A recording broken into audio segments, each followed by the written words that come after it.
Bismillahirrahmanirrahim. Assalamualaikum warahmatullahi wabarakatuh. Perkenalkan, nama saya Dela Pratiwi, NPM 216910396. Saya dari kelas 2 CPG SD. Dan di sini saya mendapatkan tugas mata kuliah Pramuka dan UKS SD dengan dosen pengampu Bapak Novi Ghazali SPD MPD, dan di sini saya mengambil materi tentang kesehatan mata. Baiklah, selanjutnya saya akan menjelaskan apa itu tentang kesehatan mata. Pengertian mata. Mata adalah salah satu panca indera penting dalam tubuh kita. Oleh karena itu, kesehatan mata sangatlah penting. Mata yang sehat selalu menjadi dambaan orang-orang. Namun, fungsi penglihatan dapat berkurang akibat gaya hidup yang kurang baik. Mata adalah organ yang sangat berharga. Memiliki mata yang sehat serta memberikan diri kita aset untuk melihat keindahan dunia dan isinya. Itu sebabnya kita harus menjaga kesehatan mata, terutama untuk menghindari tubuhnya resiko kesehatan bisa terjadi seperti rabun jauh, presbiopia, miopia, atau hipermetropia.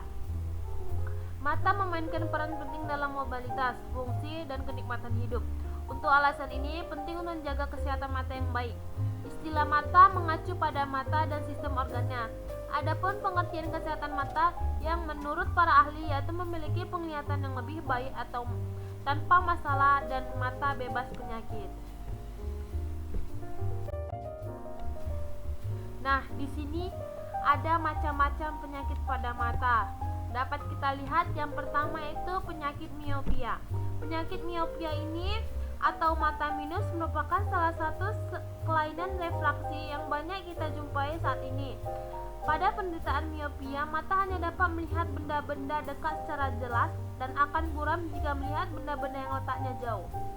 Penyebab mata minus selain genetik atau keturunan, salah satunya dapat disebabkan kebiasaan sehari-hari kita dan pola hidupnya kita yang kurang baik, seperti pola makan, kurangnya kesehatan, kebiasaan membaca buku sambil tidur, dan membaca buku dalam keadaan cahaya yang kurang, dan kondisi mata yang kelelahan akibat terlalu lama dan kondisi mata yang terlalu lama akibat di depan layar TV, komputer maupun main HP dengan menyebabkan mata menjadi minus. Penyakit yang kedua yaitu presbiopia. Presbiopia yaitu mata tua terjadi akibatnya hilang kekayaan lensa sehingga menyulitkan lensa untuk menjadi cembung saat melihat dekat. Keluhan yang sering timbul dan sukar melihat tulisan kecil dalam jarak dekat sehingga penderita akan menjauhkan kertas yang akan dibaca untuk mendapatkan tulisan yang lebih jelas lagi. Penderitaan presbiopia ini banyak terjadi pada usia kurang lebih 40 tahun. Penderitaan presbiopia akan dikoreksi menggunakan kacamata lensa Sepris atau positif untuk membantu mata yang berkomodasi. Selanjutnya, penyakit astigmatisa, yaitu penyakit astigmatisme atau selidris, yaitu sinar yang masuk mata dipusatkan pada satu titik tetapi tersebar. Hal ini dapat terjadi akibat permukaan kornea yang merata. Permukaan kornea normal yaitu permukaan licin dan memiliki kelengkungan yang sama pada setiap bagiannya. Penderita mata selidris sering mengalami keluhan seperti melihat cermin yang tidak rata. Kelainan refraksi jenis ini bisa didapatkan semenjak lahir maupun akibat adanya peradangan kornea. Koreksi kacamata dilakukan dengan kacamata silinder untuk mengimbangi kelengkungan kornea yang tergantung. Selanjutnya, penyakit glaukoma. Penyakit glaukoma ini adalah salah satu kondisi ketika tekanan bola mata lebih tinggi dari normalnya. Tekanan bola mata yang tinggi dapat mengakibatkan kerusakan pada saraf mata atau nervus opticus maupun lapang pandang penderitaannya. Peningkatan tekanan bola mata dapat disebabkan karena terganggunya aliran humor aqueous atau cairan bola mata. Glaukoma sering disebut sebagai si pencuri penglihatan karena pada penderita glaukoma akan terjadi kerusakan bertahap pada lapisan serabut saraf. Kerusakan serabut saraf tersebut perlahan akan menyebabkan penyempitan lapangan pandangan dan berakhir dengan kebutaan. Penderita yang sudah terdiagnosma atau glaukoma sebaiknya memeriksakan ke dokter secara berkala untuk terus mengevaluasi tekanan bola mata, saraf mata maupun lapang pandangan. Yang kelima, katarak. Katarak adalah salah satu penyakit mata yang ditandai dengan perubahan lensa mata semula jenis dan bisa tembus cahaya menjadi keruh atau berkabut. Penderitaan katarak ini sering mengalami banyak keluhan seperti penglihatan buram perlahan, seperti berkabut atau berasap. Melihat double lebih sensitif terhadap cahaya, merasa lebih silau, sehingga mereka merasa lebih nyaman dan penglihatan di malam hari. Dan keluhan yang sering muncul tergantung dan bentuk keruhannya. Selanjutnya, faktor-faktor penyebab penyakit pada mata. Yang pertama, ngerokok. Rokok mengandung banyak zat kimia merugikan bagian sensitif dari retina, yaitu makula. Saat sel-sel makula mati, maka risiko kerusakan mata semakin lebih besar lagi. Yang kedua, mengerutkan mata. Mengerutkan mata ini tanpa kita sadari hal yang sangat sepele. Mengapa? Mengerutkan mata saat kita lelah membuat tekanan otot-otot sakit mata mengalami kerusakan akibat terjadinya gangguan penglihatan. Yang ketiga, berinteraksi langsung dengan sinar ultraviolet.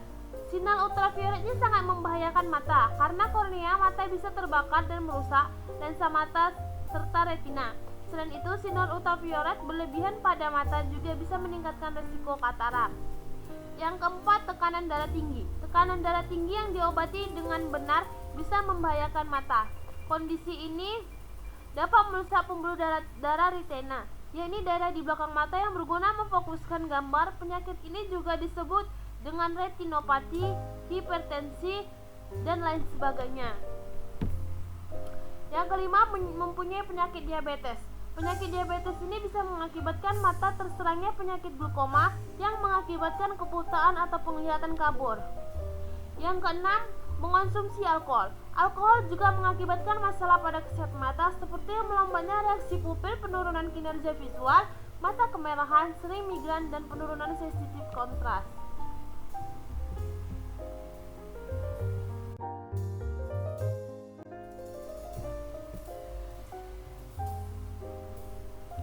Cara menjaga kesehatan mata. Ada yang pertama yaitu memeriksa rutin ke dokter mata. Banyak orang yang tidak menyadari atau tanpa kita sadari kalau penglihatan mereka berkurang, dan ini bisa terjadi akibat karena beberapa faktor seperti glaukoma atau efek penuaan. Ada baiknya untuk memeriksa mata ke ahli mata untuk mengetahui kesehatan mata secara menyeluruh. Sedangkan yang kedua, memperhatikan posisi yang baik saat membaca. Jangan membaca sambil tidur dan di tempat yang terlalu terang atau terlalu gelap. Hal itu membuat mata kita bekerja keras untuk melihat bacaan tersebut. Yang ketiga, konsumsi makanan yang baik untuk mata. Bahan makanan yang banyak mengandung vitamin E itu baik untuk kesehatan mata. Lutein atau zeaxanthin sangat baik untuk menjaga kesehatan mata. Beberapa sumber makanan yang banyak mengandung lutein atau zeaxanthin dapat diantaranya yaitu bayam seperti bayam, brokoli, jagung, melon, kiwi. Riset menunjukkan dengan memakan makanan yang tinggi asam lemak omega 3 seperti salmon, tuna baik untuk kesehatan mata. Yang keempat, berhenti merokok. Merokok tidak baik bagi kesehatan mata. Dengan penelitian menunjukkan merokok berkaitan dengan peningkatan risiko degenerasi, katarak atau kerusakan saraf optik yang dapat menyebabkan kebutaan. Adapun bagian-bagian mata dan fungsinya. Bagian organ luar yaitu bulu mata berfungsi untuk menyaring cahaya yang akan diterima, sedangkan alis mata yang berfungsi untuk menahan keringat agar tidak masuk ke bola mata. Yang ketiga yaitu kelopak mata yang berfungsi untuk menutupi dan melindungi mata. Dan adapun bagian-bagian organ dalam yaitu yang pertama, kornea, merupakan bagian keluar dari bola mata yang menerima cahaya dari sumber cahaya. Kornea ini memiliki fungsi untuk melindungi bagian sensitif di belakangnya, membantu mata memfokuskan bayangan pada retina. Yang selanjutnya itu bagian dalam sklera, merupakan bagian dinding mata yang berwarna putih, tebalnya rata-rata 1 mm, tetapi pada idensi otot menebal menjadi 3 mm. Sklera ini memiliki fungsi melindungi bola mata dari kerusakan mekanis dan kemungkinan melototnya otot mata.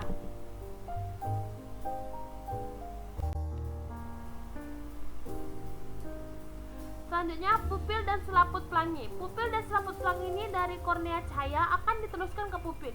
Pupil ini memiliki fungsi menentukan kuantitas cahaya masuk ke bagian mata yang lebih dalam. Titik pupil mata akan melebar jika kondisi ruangan yang gelap, akan menyempit jika kondisi ruangan terang. Lebarnya pupil ini dipengaruhi oleh selaput pelangi di sekelilingnya. Selaput pelangi ini memiliki fungsi sebagai diafragma. Selaput pelangi inilah terlihat sebagai bagian yang berwarna pada mata. Selanjutnya retina dan selaput jala. Retina adalah bagian mata yang paling peka terhadap cahaya, khususnya bagian retina yang disebut dengan bintik kuning. Setelah retina, cahaya diteruskan ke saraf optik. Retina memiliki fungsi menerima bayangan untuk melihat benda. Sedangkan selanjutnya fovea. Fovea atau bintik kuning. Fovea merupakan bagian yang mengandung sel-sel kerucut. Dia ini fovea memiliki fungsi sebagai tempat bayangan jatuh pada daerah retina. Baiklah, itu tadi hasil dari penjelasan materi saya, dan saya mohon maaf apabila ada salah kata atau bicara saya dalam penyampaian materi. Saya akhiri dengan wabillahi taufiq wal hidayah.